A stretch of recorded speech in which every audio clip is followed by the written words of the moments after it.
How desperate was Meghan Markle to be famous?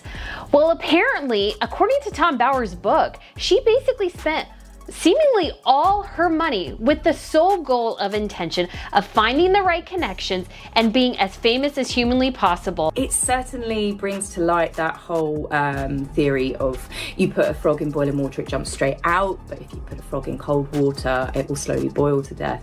And I think a lot of people, whilst myself hasn't actually been really shocked by the revelations because I was aware of, I'd say, most of them. All right, so Revenge was released in July of 2022. Since then, based on polling and media coverage, how would you describe the trajectory of Harry and Meghan's reputations professionally and personally? It feels like they've taken quite a bit of a dive. I do think that when you're mocked so publicly as they've been, their value begins to nosedive pretty quickly.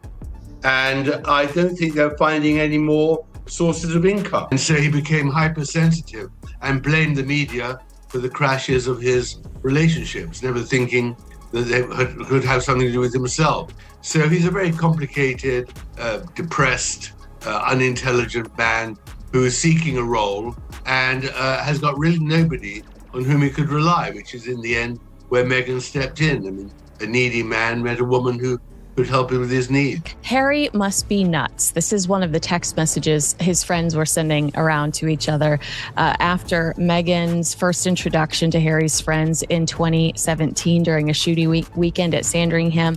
I think personally, they've separated their professional lives, but I think what's really a great problem for them now as of... Tom Bower just dropped news that has Meghan Markle on edge. The biographer behind the 2022 bestseller Revenge is back with a sequel, Revenge 2, and he's signaling that this time he's bringing material they won't be able to spin away. He's landed a major serialization deal with News UK, meaning the revelations won't hit all at once. They'll land as weekly bombshells designed to keep the pressure on. That is the picture Tom Bower paints in about the first 100 or so pages of his new book about Harry and Meghan. And so guys, I'm going to just share with you a couple of the insights that I saw and some of the huge warning signs about who Meghan is and her intentions and how really this whole thing with her and Harry will absolutely end. And the timing couldn't be worse for Harry and Meghan. The first book arrived when they still had big-name defenders and lucrative deals. This one is arriving after the collapses, after the firings, the flops, and the public fatigue, when the brand has less protection than ever. Now Bower isn't just chronicling a decline. He's framing it like an autopsy, suggesting there's nowhere left to hide. If you don't know Tom Bower, you need to understand why his name carries weight. He's been called the Witchfinder General of biographers for a reason. He doesn't rely on vibes or rumors. He hunts down the people his subjects least want contacted, and he gets them talking. He's written more than 24 unauthorized biographies of Britain's most powerful figures, and his approach is consistent: sources, documents, records, and evidence that can survive scrutiny. I think it's going to be explosive because Meghan Markle can't control this narrative. Tom Bower is incredibly well respected, and at the end of the day, we want the truth, and we can't get the truth from the Royal Rota. We can't get the truth from Meghan Markle or Prince Harry. They are pathological liars. They cherry pick what they want to believe or what they want us to believe. That's why one detail matters more than any headline. Despite constant legal pressure, he's never been successfully sued. Not once. For Revenge 2, he's been building the case for years, traveling, interviewing, collecting, and cross-checking. And he's already said the book is scheduled for early 2026, meaning the countdown has started, and Harry and Meghan have no real control over what comes next. Here's where the story shifts from publishing deals to cultural impact. Bower is zeroing in on moments that changed public perception in real time, like February 2023, when South Park aired the worldwide Privacy Tour episode. It didn't just mock them. It captured what many people already believed, but mainstream media hesitated to say out loud.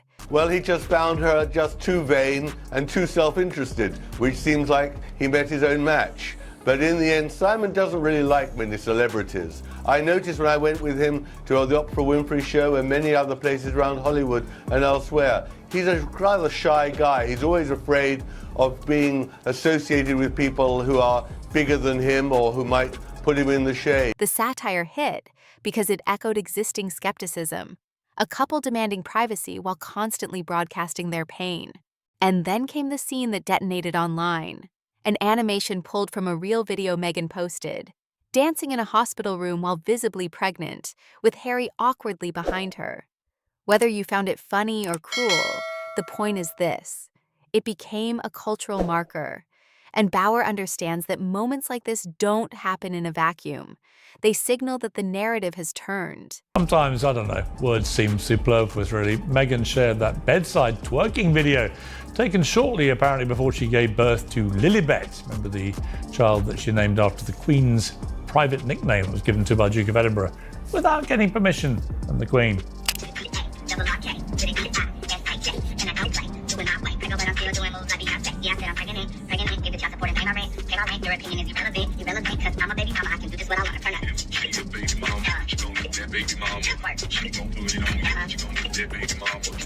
After that episode aired, the internet didn't just react, it swarmed.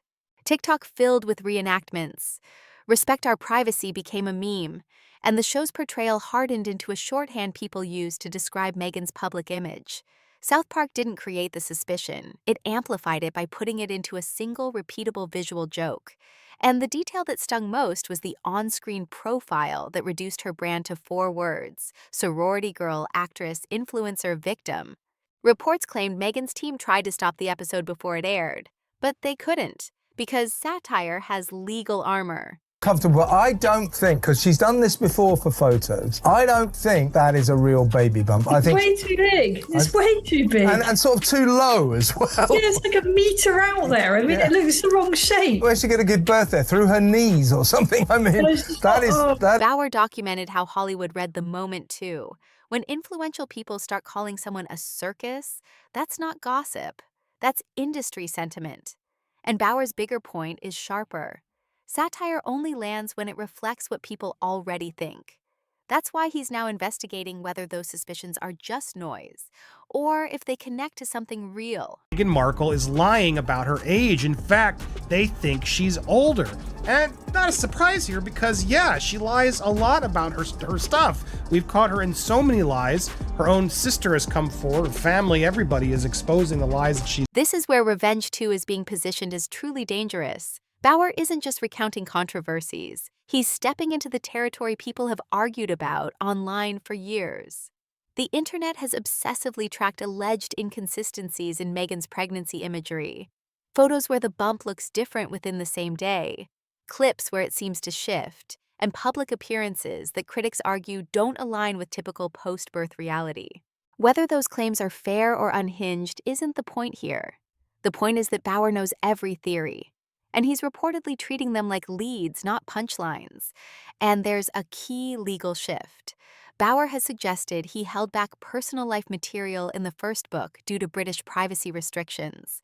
Now, with American publishing and different legal standards, he's been collecting documentation for years, meaning the next book may go places the first one couldn't. Bauer's investigation reportedly moves beyond the biggest headlines and into smaller, stranger questions, like Meghan's real age. Official records say she was born in 1981, which places her in her early 40s today. But online researchers have pointed to older interviews, database entries, and casting records that list different birth years, sometimes late 1970s. In Hollywood, that kind of discrepancy matters because age shapes roles, opportunities, and how a career narrative is packaged. The claim isn't that a different year proves some grand scandal. It's that timelines either line up cleanly or they don't. And if Bauer has access to early agency paperwork, school enrollment records, and original casting sheets, he can do what the internet can't: cross-reference the story against hard documentation. He doesn't need to accuse. He can simply present the mismatch and let the reader do the math. Then comes the question people have circled for years: Soho House. Bauer has been digging into it because it represents access, elite access, that doesn't always match the public story of a struggling actress. Soho House is famously exclusive and expensive. and Harry himself allegedly framed it as central to Meghan's world. So Bauer's question is blunt. How does someone with modest TV income gain what looks like unlimited entry into the most influential private circles on Earth? The narrative tightens around one name, Marcus Anderson, Soho House's global membership director. And Bauer reportedly tracked a pattern that raises eyebrows. Anderson's city moves appear to align closely with Meghan's. Coincidence or connective tissue? That's the kind of detail Bauer builds cases on. Patterns that don't prove guilt, but demand explanation. And then there are the yacht years, the online allegations and circulating photos that suggest Meghan had access to ultra-wealthy circles long before Harry. Bauer reportedly recognizes that parts of the internet narrative have been wrong or misidentified, but he also seems focused on the broader pattern, luxury access that doesn't match the income math. A TV salary can be good money without being private jet money, designer wardrobe money, or Saint-Tropez yacht party money. So the question becomes less about a single photo and more about the financing of a lifestyle. Who paid, who facilitated, and how those networks formed. Bauer's angle isn't just salacious, it's structural. If the lifestyle was real, then the pipeline that enabled it matters. One detail Bauer reportedly fixates on is how Meghan responds when she feels wronged, because the pattern can be telling. She's pursued legal action aggressively in other situations, threatened lawsuits, and publicly challenged narratives she didn't like. But when it comes to these specific photos and certain long-running allegations, the response has often been silence. And for an investigator, strategic silence can be as interesting as a denial, because it may signal legal vulnerability, reputational risk, or a decision that fighting would only amplify the story. Bauer is said to be speaking to people from that era, party attendees, insiders, people bound by NDAs that eventually expire. His calculation is simple. Time changes what people are willing to say. Bauer is also documenting what he frames as Meghan's biggest business failure in real time, American Riviera Orchard. The rollout was marketed as a rapid sellout, and friendly headlines helped cement that story. Instant demand, instant success. But Bauer's narrative flips it, claiming the sold-out perception masked a deeper inventory reality. He points to alleged evidence from an online glitch that revealed inventory numbers and suggests the brand was sitting on tens of millions in unsold product, especially perishable goods that don't just sit quietly on shelves. They expire. If those figures are accurate, the story becomes brutal. Artificial scarcity creates buzz.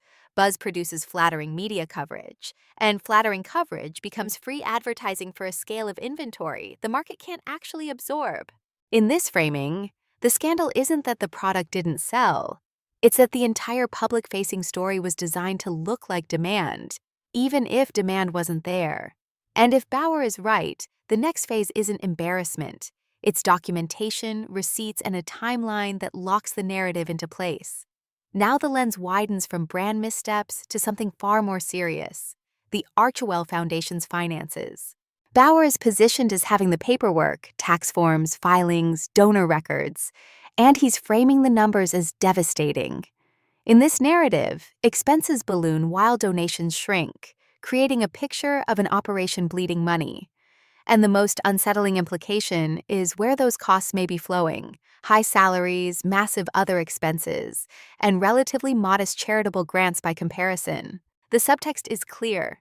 If a tax-exempt structure is absorbing millions, the public will ask whether it's funding charity or funding lifestyle. When scrutiny hits a nonprofit, the public doesn't debate vibes, they debate line items. And Bauer's strength is that he doesn't need a dramatic accusation when the ledger can tell the story. Bauer's argument here is about scale and ratios, because that's where optics become evidence. And he frames it as not coincidence, but consciousness. Credible nonprofits typically keep operating costs low relative to revenue. But if expenses massively exceed income, the questions become unavoidable. And then the story turns human, because paperwork leads to people. Staff departures stack up, key figures leave, former allies become former employees, and every exit creates a future risk. NDAs expire, confidentiality has limits, and resentment doesn't fade quietly when people feel burned. Bauer is portrayed as tracking the exodus like an investigator tracking witnesses, because eventually someone talks, and when they do, he's ready to connect their testimony to documents that already exist. The narrator's conclusion is that Bauer's first book didn't just predict chaos, it forecasted a pattern, and the pattern played out in public. Favorability collapses, Hollywood enthusiasm dries up, projects fail, products sit unsold, and charity scrutiny intensifies. That's why Bauer's credibility rises as theirs falls. He looks like the person who saw it coming. And the sequel's timing, early 2026, lands like a scheduled reckoning. In this framing, Revenge 2 isn't simply another book, and it's the next phase of a story where the protagonists have fewer allies, less leverage, and nowhere near the same ability to control the narrative. The ending is structured like a countdown montage, each sentence stacking pressure. The first book exposed what they were doing. The second, the narrator claims, will expose who they really are. Yacht allegations, age questions, pregnancy controversies, charity scrutiny, business cons, staff abuse. The list is delivered like an indictment. And the rhetorical device is repetition. Bauer can't be sued over tax documents. He can't be silenced by investigations. He can't be intimidated by lawyers who failed before. Then comes the final drumbeat. Serialization is coming week after week, and the revelations will keep landing without pause. The narrator closes on inevitability. After South Park, after the jam disaster, after the charity exposure, after the staff exodus, this time Meghan has nowhere left to hide.